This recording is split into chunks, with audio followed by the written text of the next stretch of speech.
tenemos la siguiente. Zapatas aisladas, zapatas combinadas, zapatas conectadas, ligas de cimentación,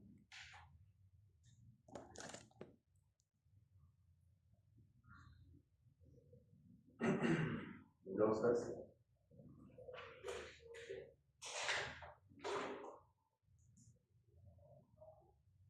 conocidas como las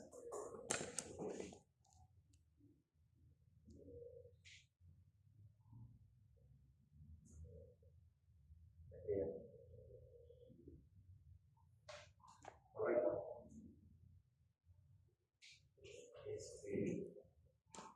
Luego vamos a tener nosotros las cimentaciones profundas, más conocidos como los pilotes, los muros.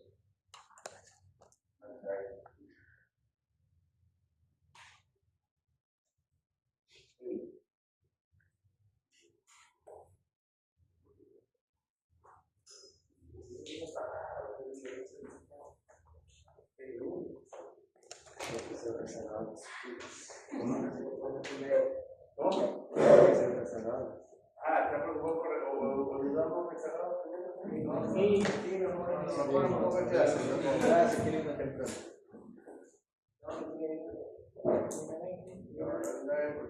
No se me va. Recuerdo lo siguiente. Luego nosotros vamos a entrar primero a ver lo que es zapatas aisladas. ¿No?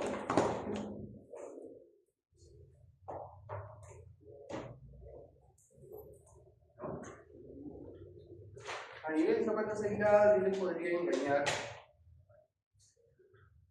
y decir lo siguiente: tenemos una carga, ¿no? Que se genera una presión del suelo, de esta manera. ¿Correcto? Y que esa presión del suelo va a tener acá un movimiento invisible.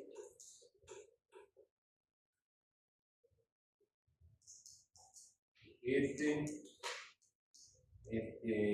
movimiento invisible tiene que ser mayor a la presión, ¿no? Presión de la cimentación. Y esa presión de la cimentación lo vamos a determinar como la carga entre el zapato. Sí, para las placas, ¿qué cimentación? Corriente. Superficial. O sea, la superficial siempre y cuando sea en la mayoría de casos. Muy bien, buena pregunta. Bien, entonces nosotros vemos esto, ¿no? Pero eso es algo teórico.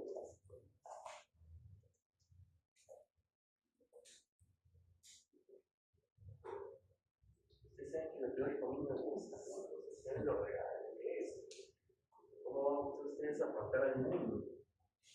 Correcto. Entonces, para ser sinceros, en realidad sería, a ver, vamos a ver lo real. A ver, te voy a enseñar primero, voy a salir con un librito, ¿no?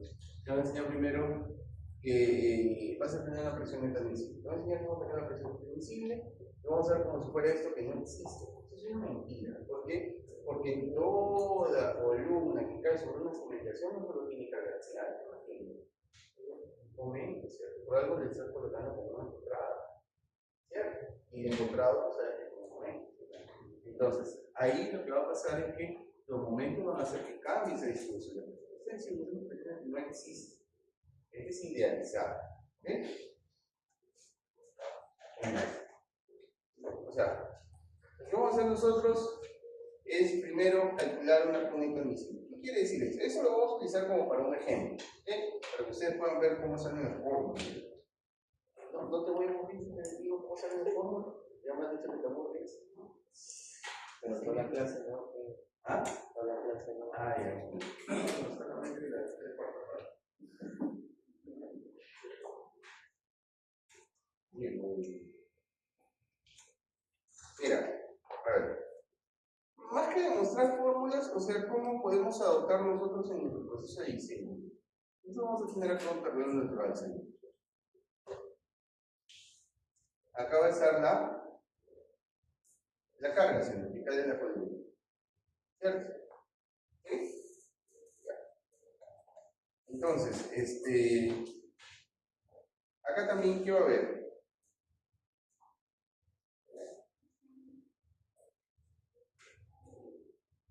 ¿Qué es esto?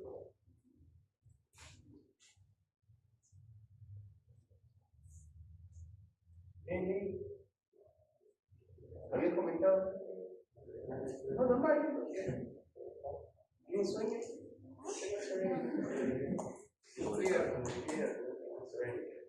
Es la sobrecarga. Pues si te das cuenta cuando dicen losa, ¿a dónde se va la sobrecarga del primer nivel? No se va a ninguna losa, pues, ¿a dónde iría? A la cimentación, ¿cierto? Entonces, aquí va a haber también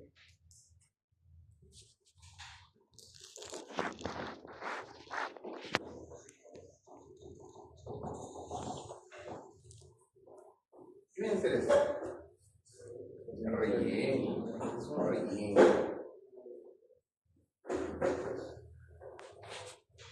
Acá va a estar la profundidad del plante, considerando el nivel de carga natural.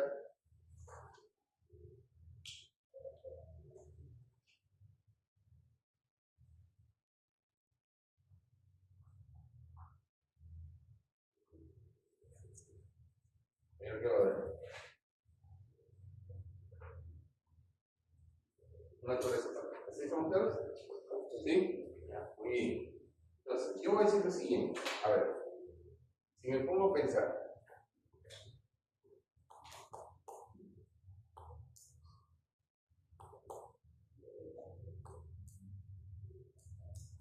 o sea, aquí va a haber, el suelo va a soportar esta carga, ¿sí?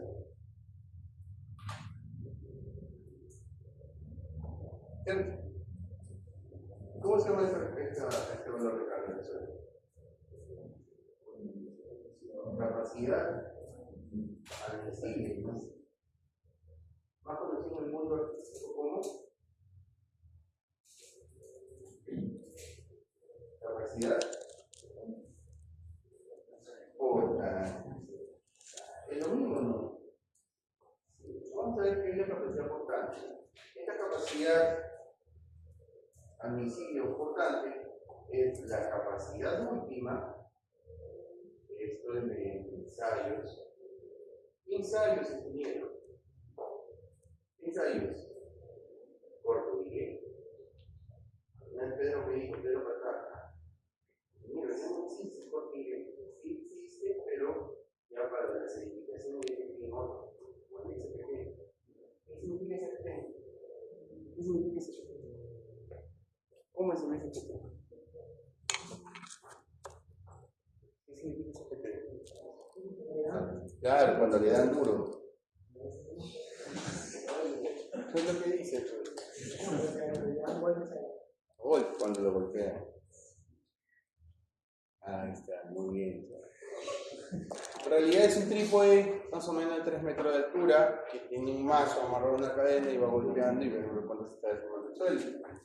Ensayo de penetración estándar, ¿no? El famoso ensayo de consolidación triaxial, con el equipo triaxial. Consolidación. ¿Correcto?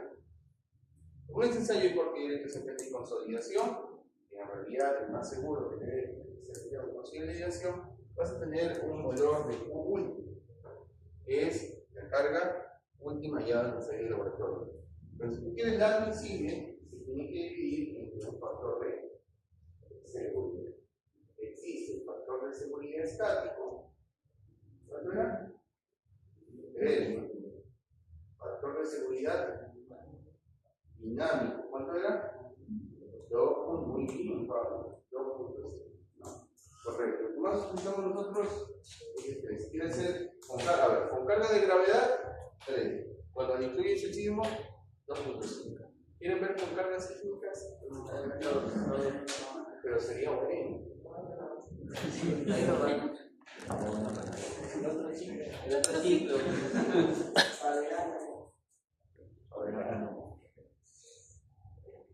Bien, entonces, ahí yo voy a tener esta carga admisible o capacidad portante dividiendo la capacidad última entre el factor de seguridad. Tengo 3 y eliminamos todos los componentes. O sea, cuando te dicen la capacidad portante del suelo es 0.8 kilogramos por centímetro cuadrado de chiclayo, por ejemplo, en una zona específica de chiclayo. En realidad no es 0.8, ¿no? Sino cuánto es realmente. 0.4 quizás, ¿no? Sino que ya ha sido dividido entre el factor de seguridad, que es 3. ¿Me puedo entender? ¿Por qué se divide en 3 factores de seguridad? Por problemas de qué? Por problemas de malos cálculos, de mal desarrollo, mal procedimiento necesario en el laboratorio, porque el suelo es el material, digamos, como parte o está en el proceso de construcción más inestable, ¿no? O sea, tú puedes tener, pasa muchas veces, hasta una profundidad de 1,50 m, acabas un metro más y es lodo, no se sabe eso. Por eso es ese factor de seguridad. ¿No? Muy bien. Entonces, lo que vamos a hacer acá es lo siguiente.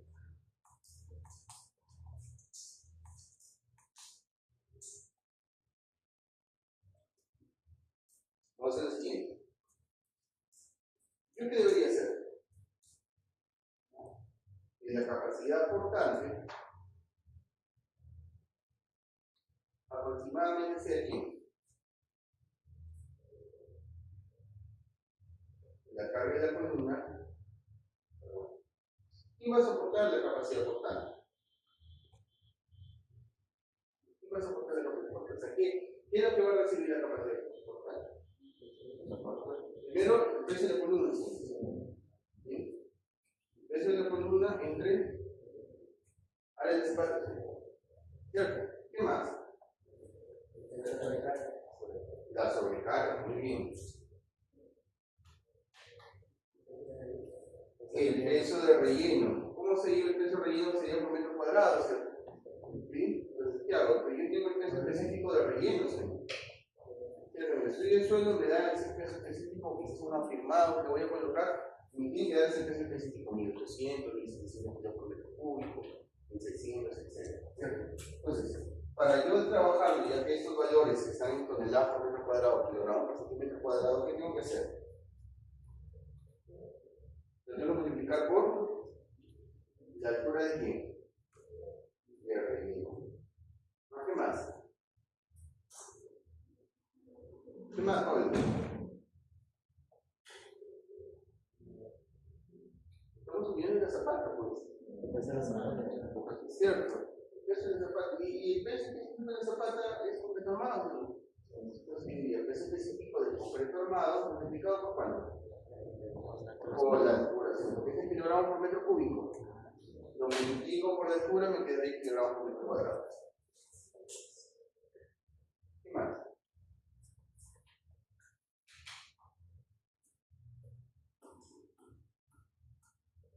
Puede ser también por ahí en alguna bibliografía, ¿no? También está bien que se incluya, es muy bueno. Tenemos un espesor de piso, ¿no? Falso piso, ¿no? Eso es 10, 15 centímetros. Bien. Entonces acá vamos a tener un espesor de piso. Ese espesor de piso también incluye acá. ¿Cuánto? Sería el espesor de piso por el peso del concreto simple. ¿Es cuánto el peso específico del concreto simple? ¿Cuánto? El peso específico del concreto simple. No, a ver, aquí hay un dato.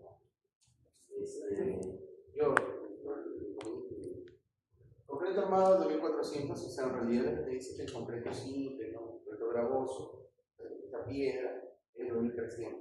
Pero es un concreto simple que utilizamos para el tema de morteros, para pisos. la norma 020 está con otro nombre. ¿Ok? Ese es lo mínimo. Y lo damos por metro. ¿Ok? Entonces, lo que voy a hacer es lo siguiente. Esta serie si todo eso lo pasa a restar. Capacidad portante. Menos 4. Digo, menos peso específico relleno. Por la altura relleno. Menos peso específico concreto armado. Por la altura de la zapata. Menos la sobrecarga y menos el espesor del piso. Por el peso específico por el suelo. Y esta podría ser igual carga empleada del zapato. Pero dime algo, ¿conoces la altura de la zapata? 2, ¿no? ¿Conoces la altura de la zapata? No. Pero te voy a dar unos métodos para que tú lo puedas determinar, ¿ya? Entonces yo voy a decir lo siguiente, como no conozco la altura de la zapata y la capacidad portante, ¿qué pasaría si hago, digamos, un promedio, ¿no? ¿Qué pasaría si yo promedio? Peso específico de relleno, peso específico de concreto armado, entre 2 en el promedio. ¿Y qué me quedaría? La altura de relleno a la altura de la zapata, ¿cierto? Y la altura de relleno a la altura de la zapata, ¿qué viene a ser? Ese dato sí lo tengo. O sea, yo sé cuántos son esos dos, pero no sé el valor de esos dos. Ese dato sí lo tengo porque eso me da el y también, ustedes saben, los estudios de suelos de Sabana enseñan cuál es la diferencia entre un estudio mecánico de suelos y un informe técnico de suelo. Un ETS y un ITS. Un MS y un ITS. Por ejemplo, si la vivienda es 90 metros cuadrados, 2 pisos, ¿exigen hacer un estudio mecánico de suelos? No, es importante. ¿Cuántos son estudios mecánicos de suelos? Obligatoriamente, cuando tienen más de 50 metros cuadrados, cuando tienen más de 3 niveles, cuando tienen sótano, cuando es una categoría esencial, etc. Es más completo, obviamente, el MS. Pero eso no quiere decir que si tienen 90 metros cuadrados y es pequeño el edificio, que tranquilamente puede ser una opción mecánica de suelos. Sí. Bien, entonces acá me quedaría la altura relleno de la altura de zapata y la profundidad del plano. ¿Okay? Menos la sobrecarga, menos el espesor del piso, multiplicado por el peso específico por el suelo. Esto es igual carga empleada del zapato. Entonces, a todo esta parte de aquí, nosotros lo vamos a llamar U neto al mismo. Y eso tiene que ser mayor o igual a la carga empleada del zapato. Debería ser mayor o igual.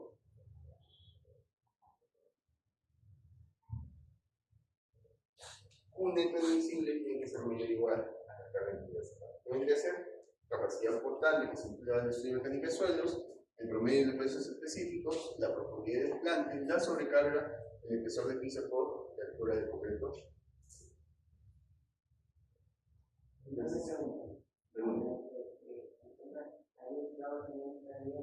¿Cómo? El soldado estructural. El soldado estaría por debajo, ¿no? ¿Cómo? No, está bien, yo también he pensado, ¿no? Pero no entra, el soldado para nivelar nada más, no forma parte. Pero bueno, o sea, si fuéramos bien exactos, o sea, hiciéramos, incluiríamos a veces significante, ¿no? Por ejemplo, de la carga. Y también la profundidad de gigantes antes o después del soldado. La profundidad de gigantes antes o después del soldado. O sea, por ejemplo, dice 1.50 quiere decir que se pone su posición. A partir de ahí, el soldado. Correcto. O sea, y tú vas a excavar la profundidad de gigantes. Bien. ¿Qué otra cosita más que me interesa?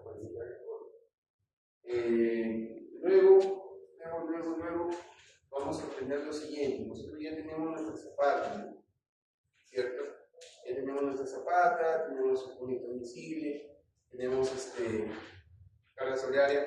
Voy a hacerte una idea cómo sacar este promedio de altura, ¿no? La idea es sacarlo con la verificación de funcionamiento, pero te voy a explicar cómo determinarlo. ¿Okay? Vamos a hacer la alturita de la zapata. Voy a determinar la altura. ¿Cómo es el predimensionamiento? Perdón, me estoy olvidando. El predimensionamiento de la zapata.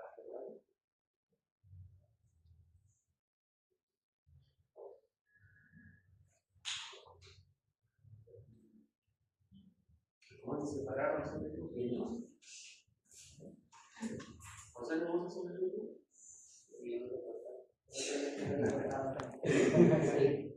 ¿Usted quién es? ¿Tú, Char? Él está más cerca que yo, pero ¿El Duque? ¿Dónde queda exactamente? ¿Cuántos centros para que playa? Por el celular. ¿Y hay pleitos siempre? Sí, siempre. Un poco cuando no escucha balacera. Algo está pasando. Justo hoy día no estaba ¿Y han entrado ustedes ahí? No. Entonces, ¿tú te pedías Chávez? pero acompañado. Chávez Duque.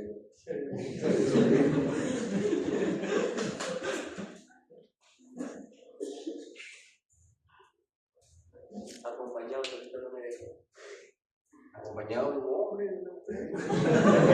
No, un padre tuyo. con mi papá. Con mi papá. Ah,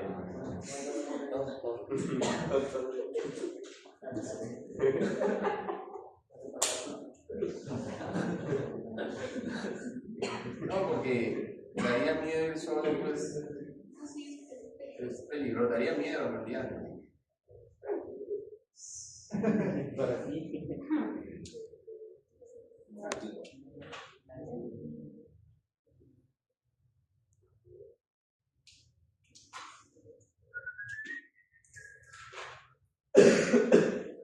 Por ejemplo, las agrupaciones usan mucho la bella luz.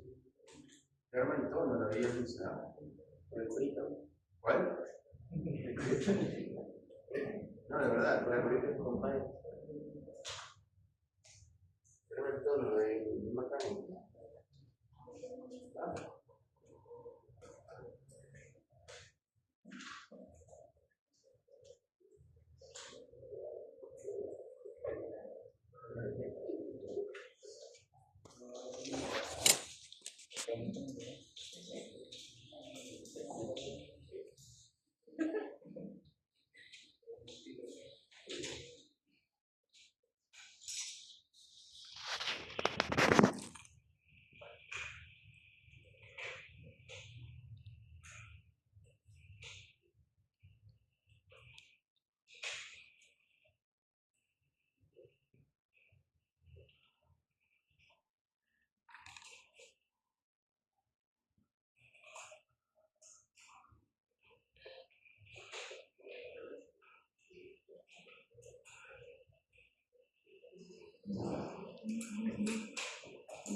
Bien. Entonces acá nosotros vamos a tener lo siguiente, ¿no? ¿Cómo predimensionamos nuestra zapata? T y B, vamos a darle que T es mayor a B, donde T y B vienen a ser los lados de la columna. ¿Alguna vez han visto esto de zapatas o una vez que? Por el predimensionamiento, ¿no? Ya, muy bien.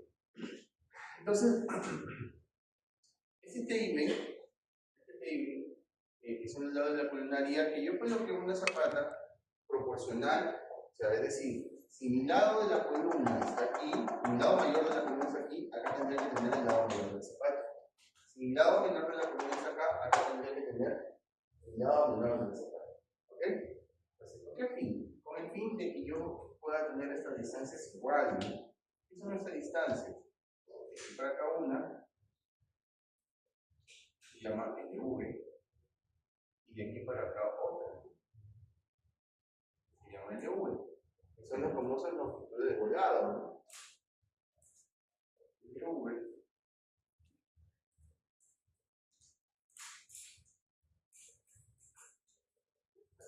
Yo debo predimensionar de tal manera que, por ejemplo, acá yo tenga esos dos significan iguales, ¿correcto? Tratar, ¿no? Para tener una distribución uniforme de hacerlo. Acá tendría L menos entre 2 tendría ese lado, ¿cierto? Acá es la longitud de volado, ¿cierto? Entonces, T, L sería N menos T, perdón. Y sea igual al otro lado, que sería ¿verdad? Y me quedaría L menos B es igual a D menos B, ¿no? Entonces aquí yo le voy a poner acá, se recomienda.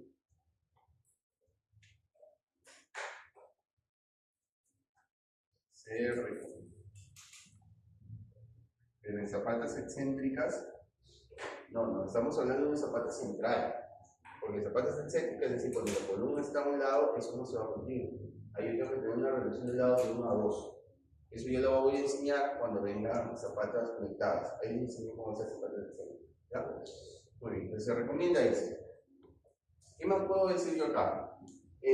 ¿Cómo predimensionar entonces estos lados, no? Yo tendría que el lado L, ¿cómo lo puedo predimensionar? Raíz cuadrada del área de la zapata más la diferencia de lados de la columna. Y el lado B vendría a ser raíz cuadrada del área de la zapata menos la diferencia de lados de la.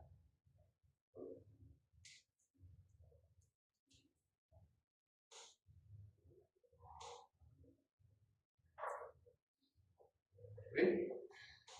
Eso vendría a ser. ¿Bien? Esas son las longitudes de la zapata que voy a tener, de tal manera que tenga yo acá la longitud de boya. Correcto. Luego, ¿qué más tengo que hacer? Una vez que yo ya tengo ya todos estos valores, bueno, yo debo hacer cumplir lo siguiente, ¿no? Que carga entre el área de la zapata, que ya va a ser entre este L y B, ¿no? Esa división sea menor a la capacidad de la división. Muy bien, el tema de los tipos de zapata, o tipo de cimentación en realidad, cuando hablamos de tipo de zapata, tenemos nosotros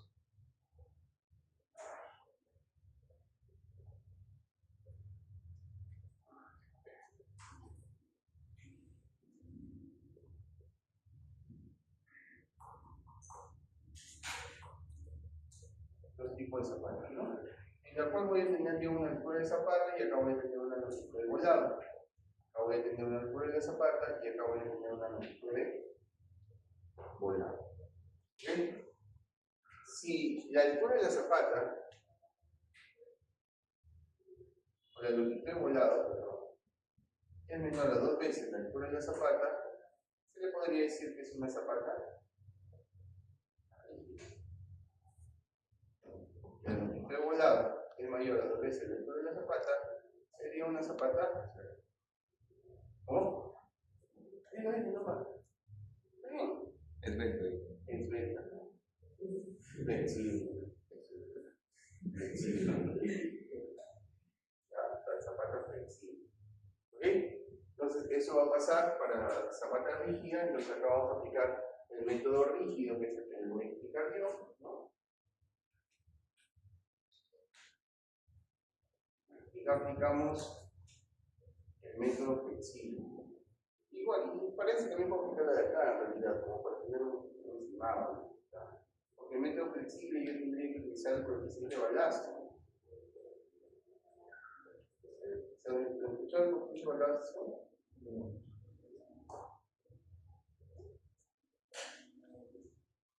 ¿Qué es el coeficiente de balasto? ¿Dónde lo has escuchado? ¿Dónde lo has escuchado?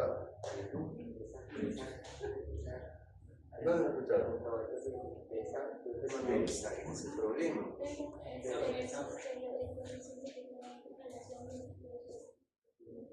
Ya, muy bien, eso sí, pero ¿qué es?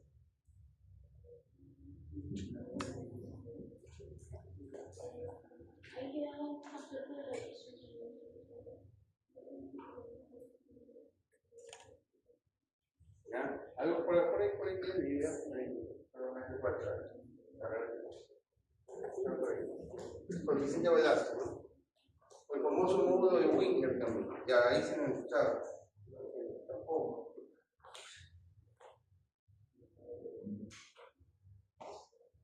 Mira. Entonces, en este caso, el módulo de Winkler es suponer que la zapata está apoyada como unos resortes.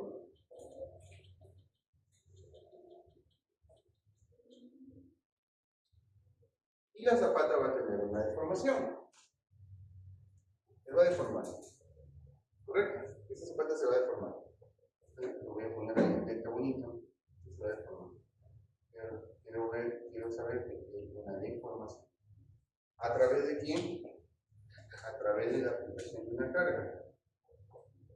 Entonces, esta zapata va a tener un esfuerzo, que es la carga entre área, y a través de una gráfica, lo voy a graficar, el esfuerzo, lo voy a graficar la deformación, y va a salir una formita así.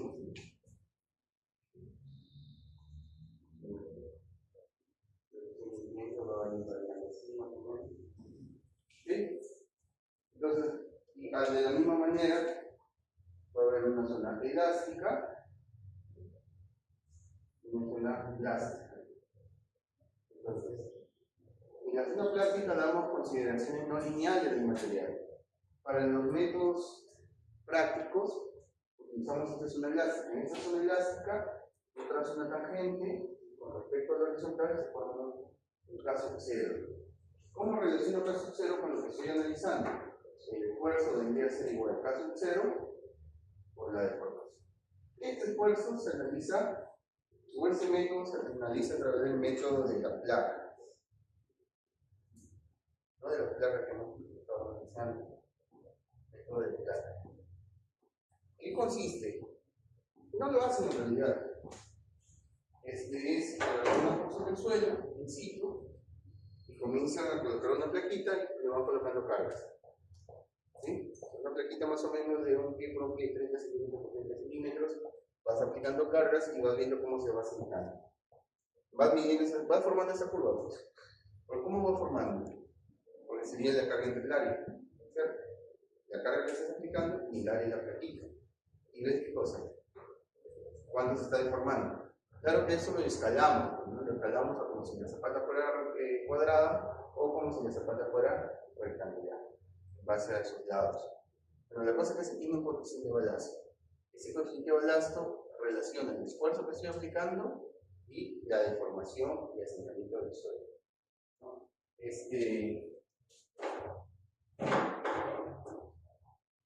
Eso haría que ese coeficiente de balasto tenga unidades de kilogramos por centímetro cúbico.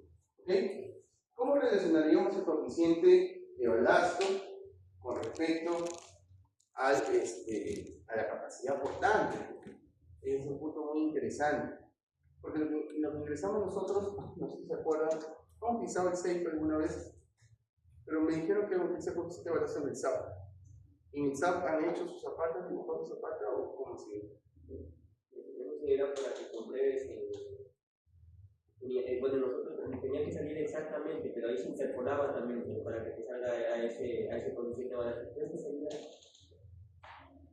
Sí, pero ahí tenías que interpolar, algo así, pero tenía que ver con las cargas también, ¿sabes? Que no me acuerdo muy bien. Sí,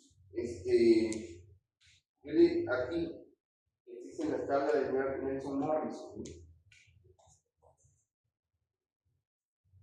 ¿Quién es ese? Por ahí escuché. No sé cómo es Nelson Morrison. Nelson Morrison relaciona capacidad admisible o portante con coeficiente de balasto. ¿Okay?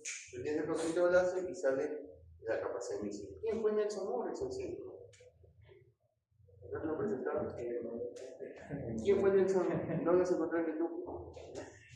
Pablo, ¿quién fue Nelson Morrison? ¿Te lo presentaron? Todavía.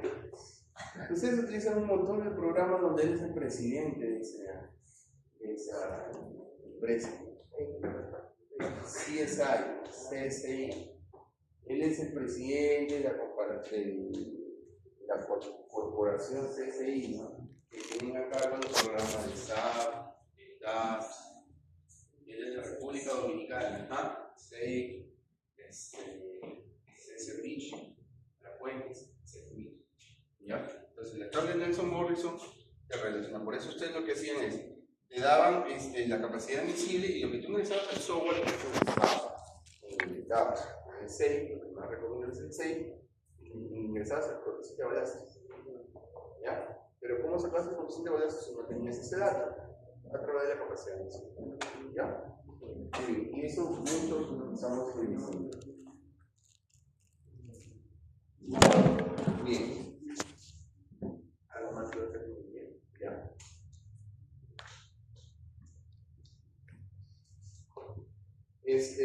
Podríamos asumir una altura, si gustan, ¿no? Una vez que ya tenemos predimensionado, podríamos asumir una altura, ¿no?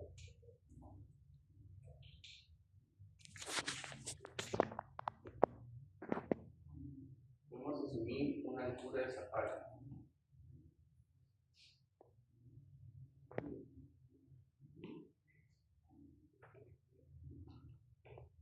Vamos a asumir una altura de zapato. La primera que yo siempre recomiendo, parte de un buen ingeniero, la verdad, un muy buen ingeniero estructural,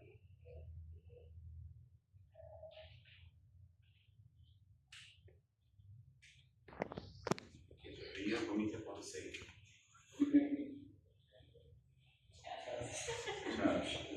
No, el ingeniero César Cancino, ¿ya? César Cancino es un ingeniero trujillano, de verdad, de un diplomado muy bueno que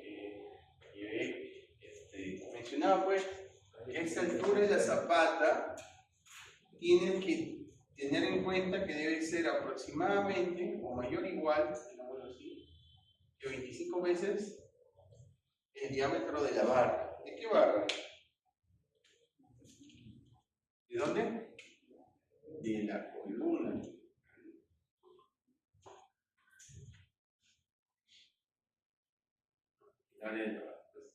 Entonces sabemos lo siguiente, ¿no? Que acá hay una longitud de desarrollo. Una longitud de desarrollo y compresión, ¿cierto? ¿Cierto? O sea, yo voy a tener acá mi parrilla de acero, pero el acero de la columna debe anclarse correctamente dentro de la cimentación. Esa longitud de desarrollo y compresión. ¿Cuánto es según norma? ¿Cuánto? Muy bien.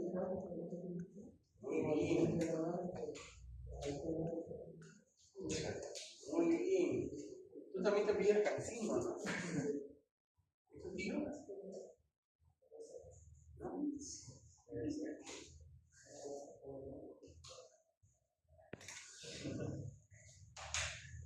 Así es, ¿no? ¿Sería cuánto? 0.24 por el FY sobre la raíz de F'C por el diámetro de la barra. Capítulo 14, me parece que es el 13 de la E060. ¿Ok? Ahí está. Lo cual te llevaría más o menos a tener en cuenta que debe ser 25 veces el diámetro de la barra. Hacemos un ejemplo. ¿Qué pasaría si tu columna tiene un diámetro de barra de 3/4? El F'C es 210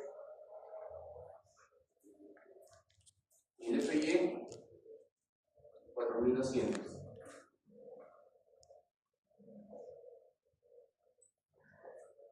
¿A cuánto le crees?